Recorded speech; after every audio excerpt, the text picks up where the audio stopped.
마음이 성소가 되고, 우리 하나님이 오늘 여기 거하시니까 여기가 성소가 되는 것이고, 또 우리 가정에 가면 우리 가정이 성소가 되는 것이고, 건물만 그런 것이 아니라 각각의 사람 인격체 안에도 마음이 있기 때문에 하나님이 거할 수 있는 장소를 하나님은 창조하셨어요. 그것을 하나님의 형상대로 지었다, 이렇게 말씀하시죠. 문제는 변화가 되지 않는 마음이 문제예요. 그런데 오늘 우리가 변화된 마음에 대해서 나눌 텐데요. 이 변화된 마음, 변화되기 전의 마음하고 변화된 마음의 차이가 뭘까요? 변화되기 전의 마음은 우리가 찬양할 수 없는 마음이라고 할 수 있어요. 여러 가지로 표현할 수 있습니다. 그리고 또 변화되지 않은 마음은 아무리 기뻐도 하나님을 찬양할 수 없는 마음이겠죠. 자신을 기쁘게 할 수 있을지는 몰라도. 그런데 오늘 우리가 변화된 마음을 두고 예배와 연결해서 같이 한번 이야기해 보려고 합니다. 사실 지금 우리 예배에서 제일 중요한 게 뭔 것 같습니까? 설교일 것 같습니까? 아니에요. 예배자가 제일 중요해요. 설교자도 예배자고, 성가대도 예배자고, 찬양팀도 예배자고, 우리 한 사람 한 사람이 다 예배자예요. 예배에는 예배자가 제일 중요합니다. 근데 오늘 우리가 이제 돌아갈 때 차 안에서 아니면 집에 가면 무슨 이야기를 나눌까요? 내가 예배자로서 이야기보다는 오늘 목사님 설교가 어땠어? 이랬어? 저랬어? 아니면은 오늘 찬양팀 찬양이 은혜로웠어? 아니면 길었어? 짧았어? 아니면 오늘 특송한 우리 가정 너무 아름다웠어? 어땠어? 이런 평가를 주로 많이 하죠. 그죠? 대부분 보면 성가대가 어떻더라, 찬양팀이 어떻더라, 목사님 설교가 어떻더라, 오늘 예배 때 아이들이 돌아다녀서 어떻더라, 애들이 또 함께 할 수 있으니까 어떻더라, 뭐 이런저런 그런 예배 속의 그런 이야기들 평가 차원에서 많이들 이야기합니다. 그래서 요즘 아주 흔히 들리는 말이 그겁니다. 교회는 극장이 되었다. 그리고 우리 성도들은 평론가가 되었다. 이렇게 이야기합니다. 이 말의 문제는 형식의 문제거나 장소의 문제거나 시간의 문제도 아닙니다. 진짜 위기는 문제는 뭐냐면 예배의 주체를 상실한 거예요. 내가 예배자라는 것을 상실했다. 그러다 보니까 우리가 예배를 다 어디에 위탁합니까? 성가대에 위탁하기도 하고, 그죠? 그리고 뭐 또 설교에 위탁하기도 하고, 예배의 중요한 것은 이거다 저거다, 뭐 그런 어떤 예배의 순서를 가지고 이야기할 수도 있고, 그죠? 그렇게 우리는 관객석에서 이야기하듯이 앉아 있는 것은 아닌가. 근데 사실 우리가 오늘 이 예배는 제단 앞에 서 있는 거예요. 그래서 오늘 말씀 12장, 로마서 12장 1절의 말씀이 있는 겁니다. 그러면 12장 1절에서 그러므로라고 결과론적으로 이야기하고 있으니까 앞에 원인적인 것은 11장까지 뭔가 이야기가 있다는 이야기겠죠. 그죠? 그럼 11장까지 이야기는 정말 죄 가운데 인간의 그 죄성, 그리고 인간의 전적인 부패함, 그리고 인간의 그 전적인 나약함, 죄 가운데 살아가는 인간의 그런 비참함, 이런 것들을 다 이야기하죠. 그죠? 그리고 거기서 우리 예수님이 어떻게 그러한 인간들을 구원하셨는가에 대한 이야기가 11장까지 있었죠. 그러고 난 다음에 그런 우리 인간이 하나님을 떠나서 비참한 그런 죄 가운데 살아가는 우리 인간이 예수님으로 말미암아 이제 구원함을 입고 죄사함을 입고 난 다음에 우리를 두고 하시는 말씀이 뭐냐면 그러고 이어지는 말씀이 뭐냐면 권한다는 말씀이 있어요. 무엇을 권하는 거예요? 내가 하나님의 모든 자비하심으로 너희를 권한다, 이렇게 해요. 이거는 사도 바울의 모든 신앙을 통틀어서 총체적으로 내 모든 에너지를 다 두고 한마디로 이야기하면 이런 겁니다 라면서 이야기하는 거예요. 권하노니, 이것은 강요가 아니에요. 강압이 아니에요. 초대하는 거예요. 그러므로 결론적으로 내 신앙의 한마디를 정리한다면 이런 겁니다. 그 이야기. 그게 뭐예요? 너희 몸을 하나님이 기뻐하시는 산 제물로 드리라는 거예요. 무엇을요? 네 몸을 드리라는 거예요. 오늘 우리가 마음 이야기 하려고 하는데 왜 지금 예배를 두고 몸을 제가 먼저 이 로마서 12장 1절의 말씀을 가지고 드리느냐면 하나님이 기뻐하는 산 제물, 우리 몸은 어떤 상태일까요? 하나님이 기뻐하는 산 제물에 우리 몸이 도대체 어떤 상태이길래 이것은 하나님께 드리는 영적 예배라고 했을까요? 이 영적 예배라는 것은 다시 말하면 변화된 마음으로 드려지는 예배라는 거예요.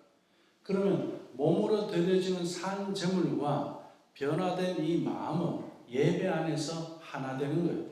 지금 시간 우리가 하나님 앞에 예배하는 것은 내 몸과 마음이 하나가 되어져서 드려지는 그 상태를 이야기하는 거예요. 내 몸과 마음이 별개의 것이 아니라는 이야기죠. 그러면 오늘 우리는 이 로마서 이 12장 1절의 이 말씀은 바울이 은혜의 결과로 우리에게 주어진 말씀이니 우리가 하나님 앞에서는 영적 예배자가 되어야 되는데 그 영적인 예배를 몸으로 드리는 예배로 이야기하고 있다는 사실에 우리가 주목할 필요가 있습니다. 그래서 하나님의 모든 자비하심 앞에 우리는 몸으로 드리는 영적 예배, 내가 하나님 앞에 예배자로서 드려지는 그 예배자의 모습이라기보다는 오늘 목회자가 대신해주고 교회 리더가 기도를 대신해주고 찬양은 찬양팀이 대신해주고 그리고 예배는 교회가 준비해주고 나는 앉아서 평가만 하면 된다. 이것이 바로 위탁 예배. 대부분 이렇게 예배 많이 하지 않습니까? 제가 제일 아이러니한 걸 뭐냐면 옛날에 찬양팀을 인도할 때 제가 청년 때 그랬어요. 팀들한테 앞에서 찬양할 때는 하나님 앞에 그렇게 뜨겁게 찬양하는데 그 시간이 지나고 여기서 앉아있을 때는 왜 그렇게 하나님을 향해서 그런 열정이 없이 예배하느냐고 내가 물어요. 똑같아요. 여기서 대표자가 기도하잖아요. 그럼 그건 대표자의 기도로서 끝나는 것이 아니라 나를 대신해서 같이 드리는 기도예요. 그게 공기도예요. 설교도 마찬가지입니다. 목사님이 설교를 하지만 이 하나님의 말씀을 우리가 목사님이 대표자로서 설교하는 것을 통해서 우리 각각이 똑같이 설교자의 마음과 똑같이 해서 듣는 거예요. 찬양도 찬양하는 그 팀들과 똑같이 하나님 앞에 드리는 거예요. 그리고 성가대도 마찬가지죠. 성가대만 찬송하고 성가하는 것이 아니라 듣는 우리도 똑같이 하나님께 찬송하는 거예요. 하나님의 모든 자비하심으로 너희에게 권하는 바울이 몸으로 드리는 예배에 대해서는 우리가 위탁으로서 드려지는 예배가 아니라 내가 예배의 주체로서 드리는 예배를 말씀하고 있습니다. 이 몸은 공동체 전체를 두고 하는 이야기 아니라 각각의 몸을 가지고 전체 몸이 되게 하는 겁니다. 나와 동떨어져 있는 몸이 아니라는 거죠. 그래서 하나님 앞에서 이 장면은 우리에게 조용히 회개를 요청하는 거예요. 네가 지금 관객으로서 예배자이냐? 그렇게 앉아있느냐? 예배를 드리는 자이냐? 아니면 예배를 보는 자냐? 관객으로서. 이 질문을 풀고 레위기 1장으로 한번 들어가 보겠습니다. 1장 4절 5절 말씀에 이런 말씀이 나옵니다. 그는 번제물의 머리에 안수할지니 그는 번제물의 머리에 안수할지니 그리하면 그를 위하여 속죄가 될 것이라. 그는 여호와 앞 회망문에서 그 수송아지를 잡을 것이요 그를 위하여 그는 그 희가 계속 반복돼서 나와요. 여기서 그는 누구일까요? 제사장입니까? 놀라운 사실이 있습니다. 제사의 중심은 제사장이 아니에요. 오늘 이 말씀에서 그는 성경 방법에서 이야기합니다. 그가 안수하고 그가 잡고 그가 각을 뜨고 그가 씻어냅니다. 제사장이 하는 게 아니에요.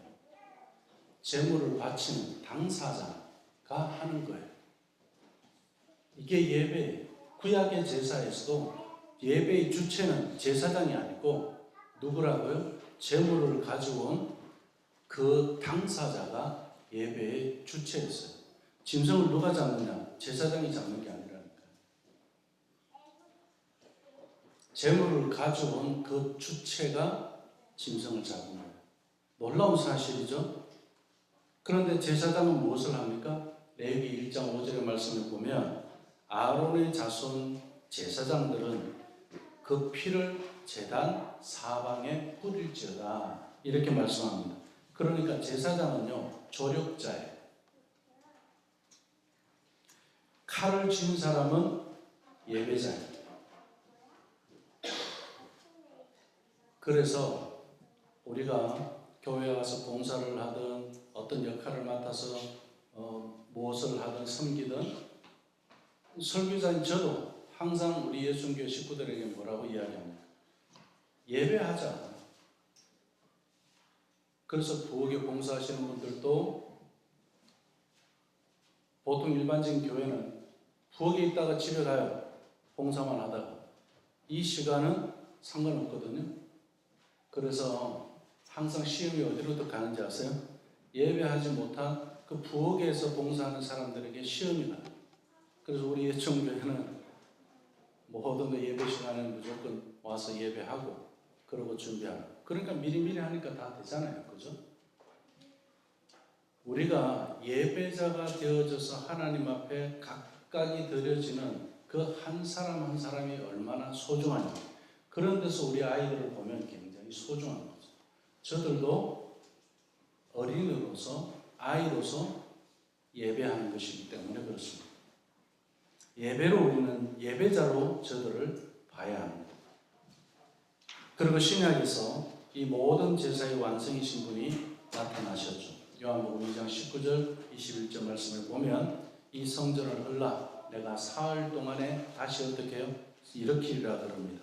그리고 그가 전에 말씀하신 것은 자기 육체의 성전을 가리켜 하신 말씀이라. 자, 육체의 성전, 몸 성전을 이야기합니다. 그 몸 성전, 예수님 십자가에서 죽으신 것은 몸 성전이 무너진 것을 이야기합니다. 그죠? 그러면은, 그리고 우리 예수님 다시 부활하신 것은 몸 성전이 이제는 온전한 부활을 통해서 회복된 것을 이야기합니다. 다시 살아난 것을 이야기합니다. 그래서 예수 그리스도 그분이 직접 뭐가 되신 거예요? 제물이 되신 거예요. 그리고 우리는 그분을 대제사장이라고 이야기합니다. 그것도 부활하셨기 때문에 영원한 대제사장이라고 이야기합니다. 그리고 이 예수님을 피 흘리신 제물로 만난 사람이 있습니다. 그가 누굽니까? 오늘 이 로마서를 기록한 바울이에요. 사도 바울은 다메섹 도상에서 교리로 예수님을 만난 게 아니에요. 성경 공부로 예수님을 만난 게 아닙니다. 상처 입은 주님의 몸, 산 제물이 되신 그 몸을 만난 거예요. 우리도 산 제물이 되신 예수 그리스도 그분의 몸을 만나는 것이 바울이 예수님을 경험하는 것과 동일한 거예요.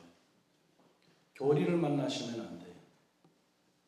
산 제물이 되신 예수 그리스도 그분의 몸을 만나야 합니다.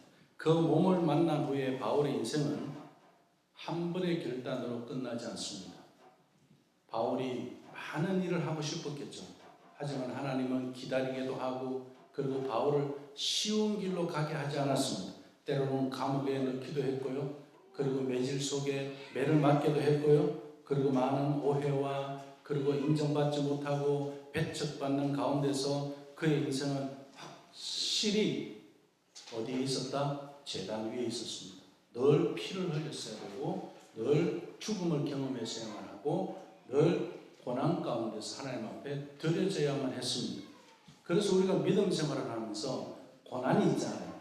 어려움이 있잖아요. 그러면 왜 나에게만 고난이 있느냐? 왜 나에게만 어려움이 있느냐? 내가 하나님 앞에 무엇을 잘못했길래? 아니면 내가 하나님 앞에 어떻게 해야 이런 어려움을 이겨나갈 수 있을까? 그런 생각을 많이 하거든요. 그것은 우리가 종교를 너무 쉽게 생각하는 그런 타종교에서는 그런 일이 있을지 모르지만 우리는 그 고난이 일상이에요. 그렇게 생각하셔야 돼요. 예수님 믿는 사람에게 고난이 일상이 되어야 내가 예수님의 그 산 제물이 되신 몸을 경험할 수 있는 거예요. 그분의 고난을 경험하는 것이고요. 그분의 아픔, 상처를 경험하는 것이고요. 그분이 흘리신 피를 경험하는 거예요. 그래서 우리 예천교회가 저도 이민교회 목회를 쭉 배우면서 주변의 분들이 보면 그런 말씀 하신 분도 있었어요.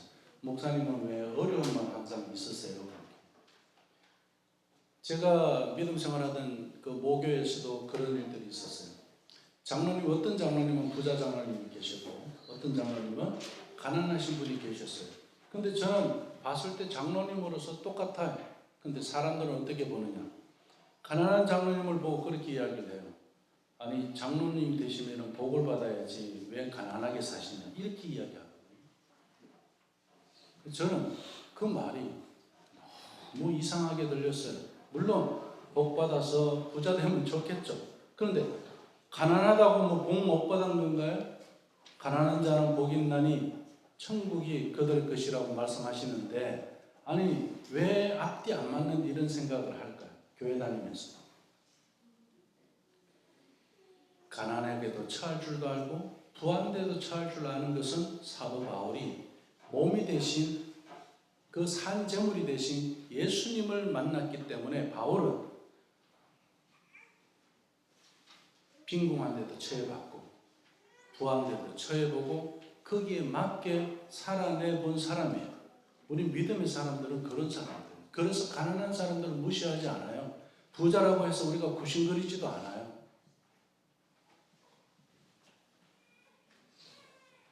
바울의 삶은 번제처럼 한 번에 불타는 삶으로 다 드려지는 것으로 끝나지 않았어요. 디모데후서 4장 6절의 말씀에 가서 보면 바울은 번제라고 이야기하잖아요. 전제라고. 전제와 같이 내가 벌써 부어지고 나의 떠날 시각이 가까웠도다. 그의 인생의 끝자락에서 이렇게 고백합니다.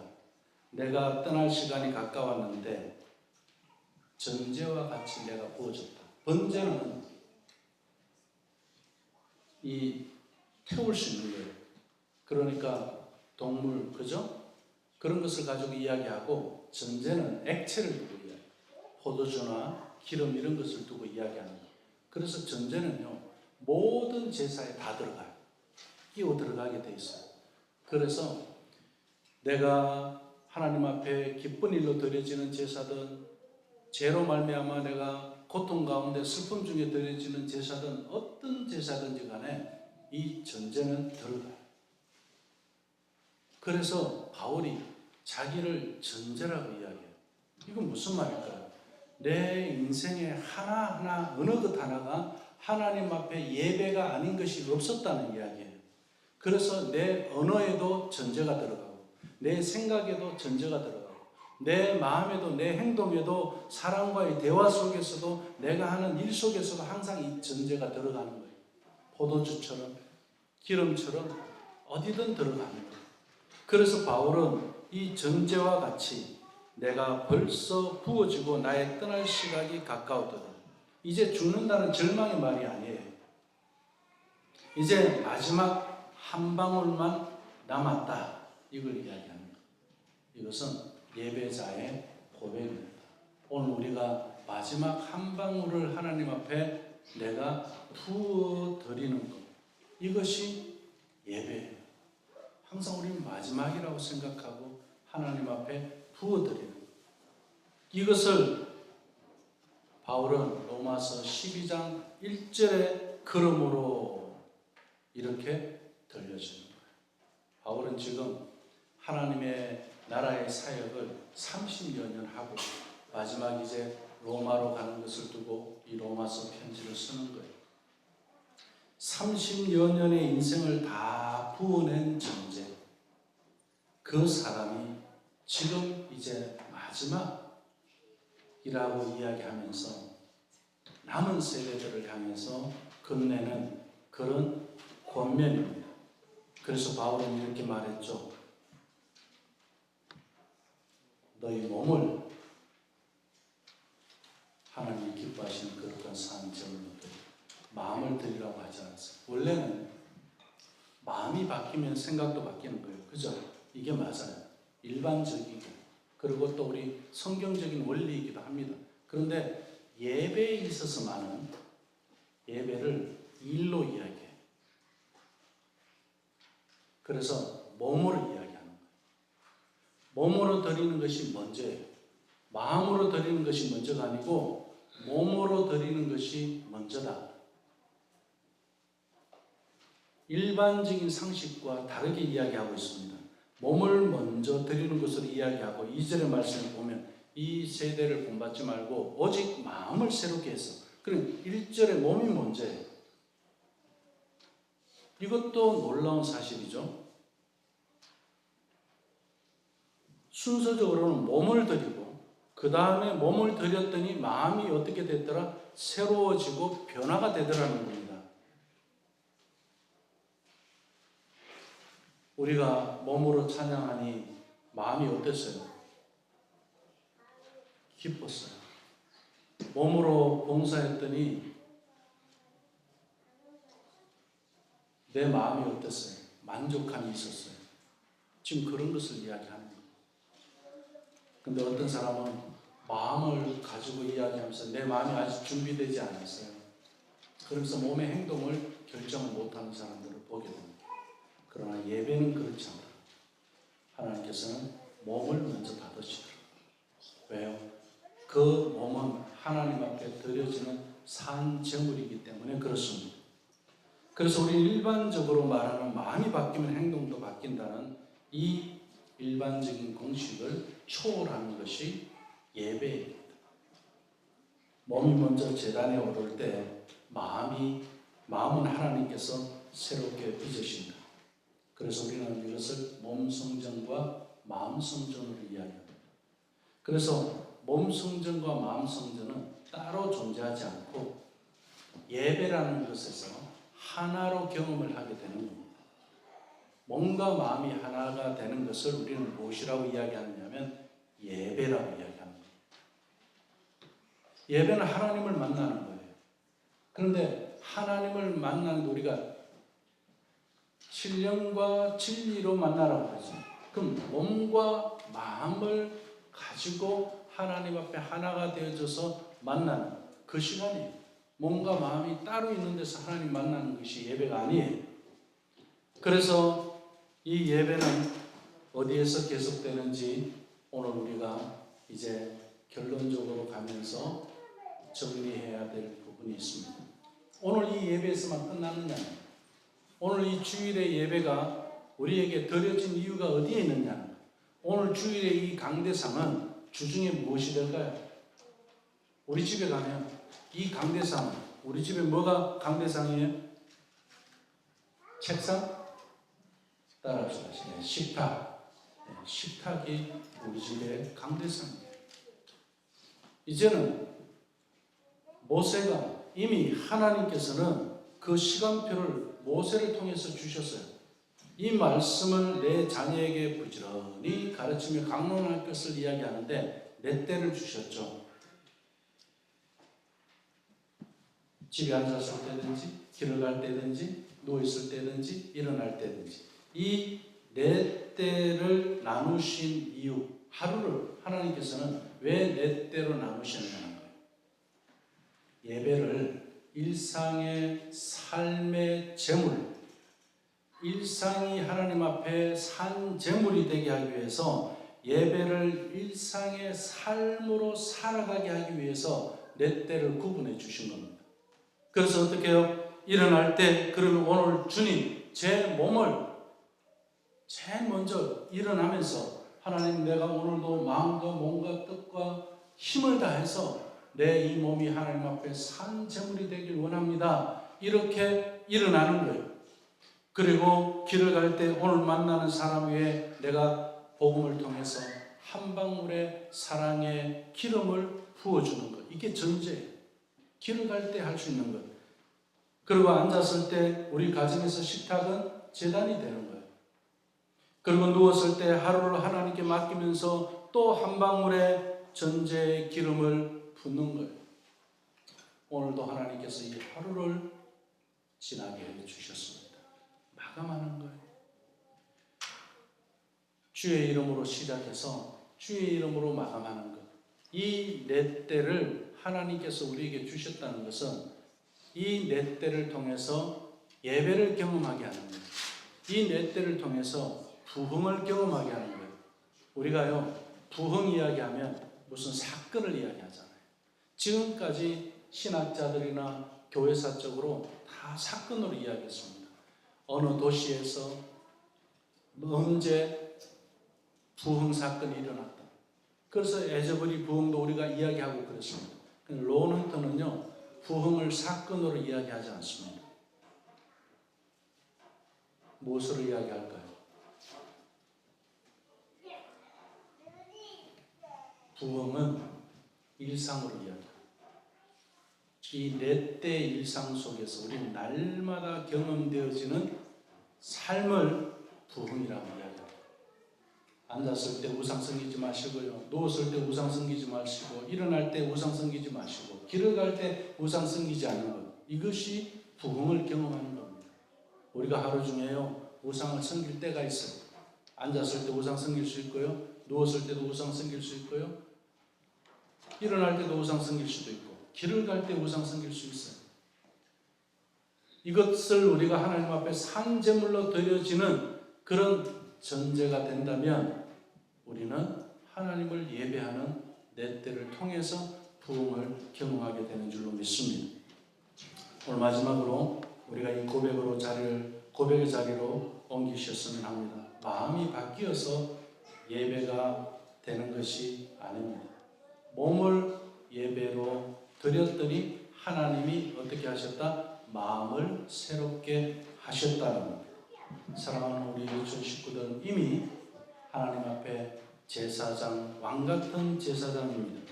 이제 우리가 관객석에서 내려와서 제단 앞으로 걸어 오십시오.